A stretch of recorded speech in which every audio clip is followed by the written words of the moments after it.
With the spread of pandemic earlier this year, we were all forced to leave our safe routine and we found ourselves stuck in a new and a chaotic way of life. We had to leave our offices and work from home. Our children had to do online schooling. And some of us had to stay in hospitals because of the infections. And sadly, some people had to say goodbye to their loved ones. All this happened when we least expected it. Now, the challenge is what's going to happen next? The worst part is we all know the world will never be the same again. We don't know what sort of a world that we will be walking into. Fear of unknown. Let's have a look at these two words in our topic. Fear, unknown. What is fear?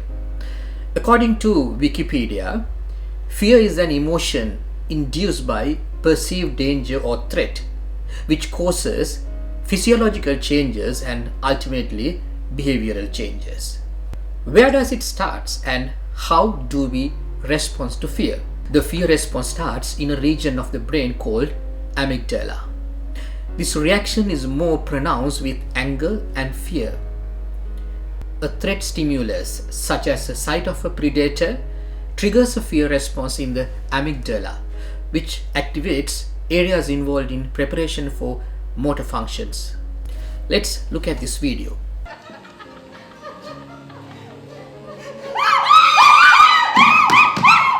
These three women were walking on the street and suddenly saw something, and that scared them. But even though they saw the same thing, their reactions were different. One started running away. The other one started fighting with that. Third one froze.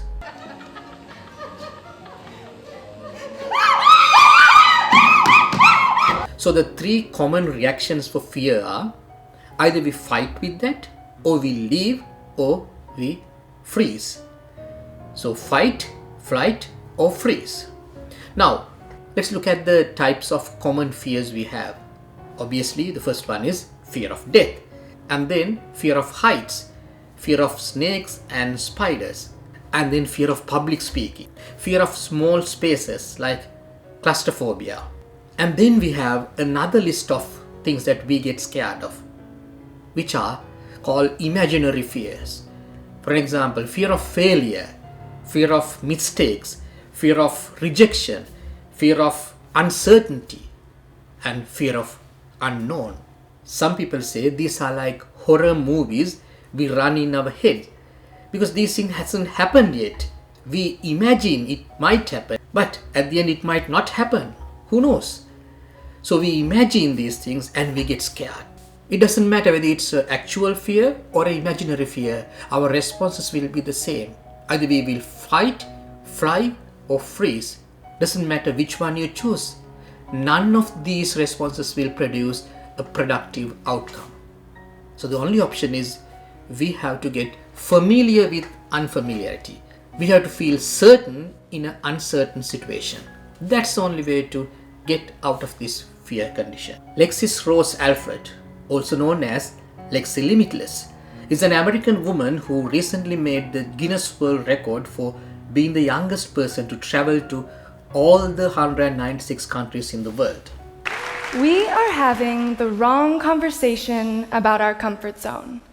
The phrase getting out of your comfort zone is thrown around so much today online and in motivational quotes that it's begun to lose its meaning. And this is because we don't clearly understand what our comfort zone is, and it seems counterintuitive to leave it because it's where we feel the most safe. It also sounds like we're sugarcoating something that we don't want to talk about, which is fear. Let me tell you a bit more about my story and how fear has played a role in it. Okay, so number one, be ready to come out of your comfort zone. I had over 6 years to break the world record for the youngest person to travel to every country. And this was the perfect opportunity that I was looking for to get out of the books and into the real world. In retrospect, I had no idea what I was getting myself into. Flash forward 2.5 years later, and I've spent countless hours crammed on planes, trains, chicken buses, tuk-tuks, and junk boats, traveling with nothing but a backpack. I have encountered health issues spanning from malaria in West Africa to hospital-worthy food poisoning in Pakistan. I learned how to cope with public anxiety attacks by myself in foreign countries, and I endured the brain-sizzling frustration of dealing with bureaucrats from every country that requires a visa. Believe it or not, these have been some of my most treasured memories because they were the most defining moments of my life. In general, there are two types of people. The first type are the ones who always want to stay in their comfort zones and never try anything new. They see failure in every novel change in their lives and prefer to do what they have always done, maybe with minor adjustments, as long as they remain in their comfort zone. On the other hand, the second type are the ones who go there and take a risk. It doesn't mean that every time they take a risk or try to do something new, it will work. Still, if it doesn't work, they will learn from that.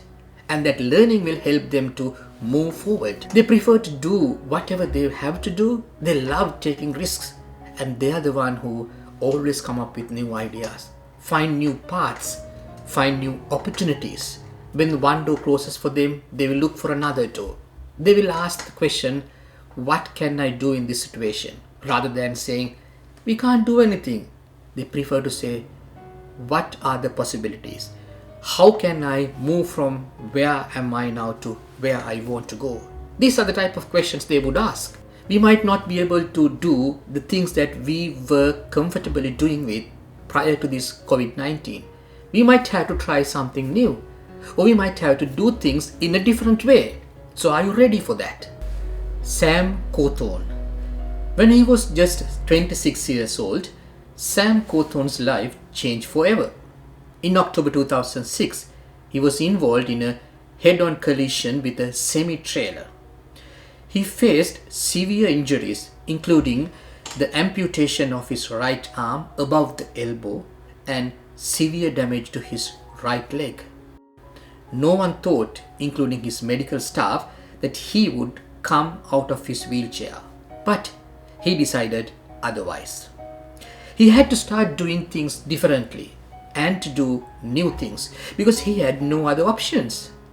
And today, Sam is one of the most successful motivational and inspirational speakers around. But I remember when I woke up from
be ready to do things differently or do new things.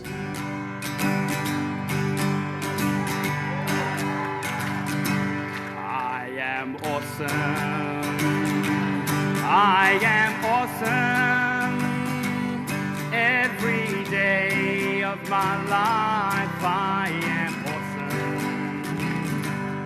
When I focus on being thankful and ensure that I am grateful, I am awesome.